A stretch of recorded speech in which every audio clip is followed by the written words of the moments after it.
So today I'll be going over 2 strategies from the 50 Strategies book. And one of them will be moving into reading, using multiple strategies to foster comprehension. And today we'll be going over shared reading. So the purpose is to read out loud using facial expressions, different voices for different characters, and gestures to encourage active participation of listeners through prediction, discussion, and to also check for understanding.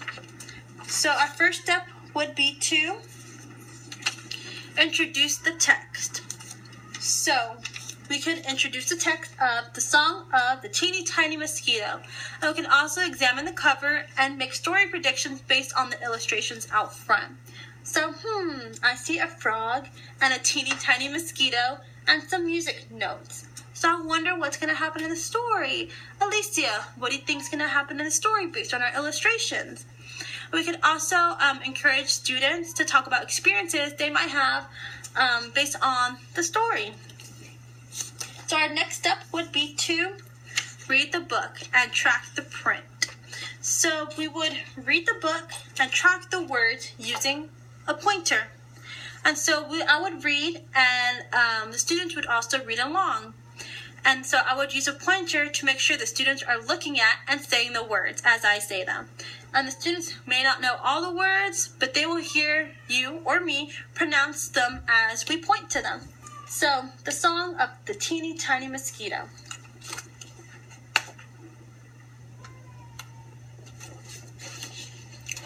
At the crack of dawn, perched on a log, a mosquito came into view of a frog.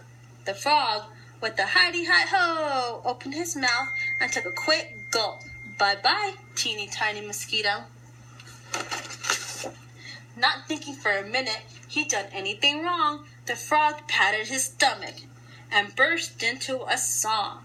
But his bogmates shouted not a single bravissimo, for instead of deep bass notes, they heard other sounds, the buzzes and squeaks of a teeny tiny mosquito. So our next step would be to stop for discussion and prediction. So once you found an appropriate time to stop or make a prediction, we can discuss what's happening. Like, what happened? What just happened to the mosquito? What did the frog just do? And we can also predict what would happen next. We can also use the illustrations to help support the understanding of vocabulary words. And we can also ask students to point to different parts of the book to help show comprehension of words or events in the story. We can also involve students by acting out movement words and story events to reinforce meaning. So, for example, a teeny tiny mosquito. We can say, a teeny tiny mosquito. Next would be to encourage verbal interactions. So we can encourage students to talk about the story. We can go back through the book and ask them what happened on each of the pages. Next would be to reread for additional practice and exposure. So we can reread the book several times and also keep tracking with our pointer. And I could also ask them to take turns reading the book or take turns turning the pages or ask them to take turns using our pointer. Next, we can practice with a small version of the text. So after we have read the text several times, they can read individual copies of the book or the text independently. So we have the mini versions of the book, and they can also illustrate their favorite parts or write about the book and what is happening in the book. So that is our first strategy of shared reading. Our second strategy that I'll be talking about today is advanced organizers, getting a mind in gear for instruction. And the strategy we'll be talking about today is advanced organizers. The purpose is to help learners make connections using abstract thinking before a lesson to connect to existing knowledge and new information being presented. So first, we would identify the main concepts in a lesson to be taught. So we would identify the main concepts or understandings the students must master in the lesson. So we must think about the previous knowledge and experiences of the students, and also develop ways to connect previous knowledge and new information. So today, let's just say we'll be talking about fiction genres. So we can talk about, have you heard the word genres before? What do we know about genres? Have you heard the word fiction before? What does fiction mean? Give me an example of fiction.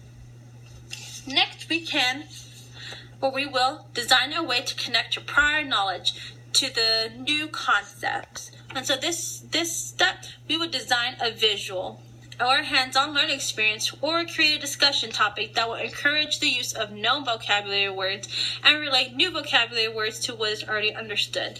And so a good graphic organizer would be the KWL chart. This is what I know, what I want to know, and what I learned. So building upon the content we said in the beginning of this strategy, we said fiction genres. So what do I know? I know that fiction means fake or fantasy. That's something we should already know. We also know genres are kind of like subjects or groups.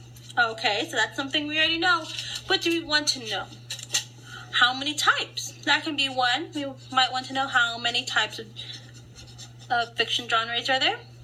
Fiction genres. Or what is it? What's an example?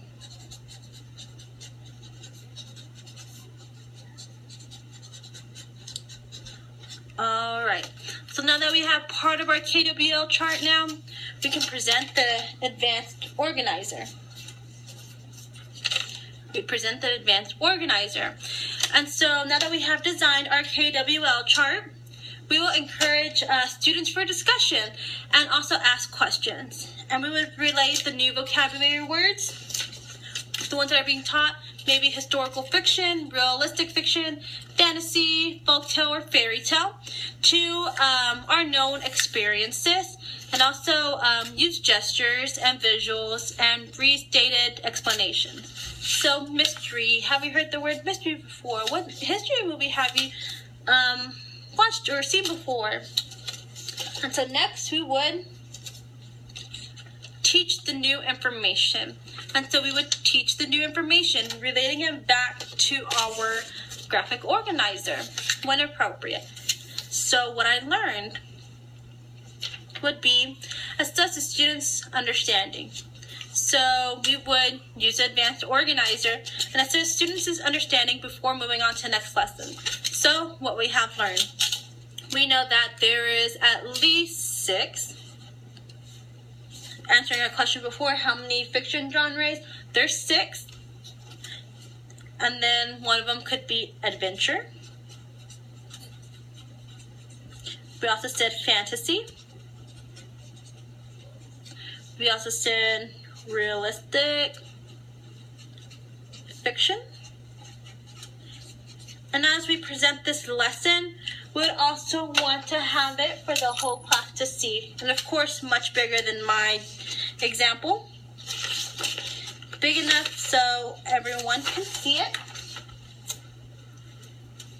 So that is one advanced organizer using a KWL chart. So in this lesson, I went over 2 strategies from the 50 Strategies book. The first one being moving into reading, using multiple strategies to foster comprehension. And the strategy I chose was shared reading. And so the visual I did use for that strategy was our giant interactive reading book, and also our smaller version for independent work and independent reading. And so the next strategy I used, strategy number two was advanced organizers, getting a mind in gear for instruction. And we did advanced organizers, and the advanced organizer and visual I used for this lesson was our KWL chart. And so those are the materials and strategies I used for this lesson.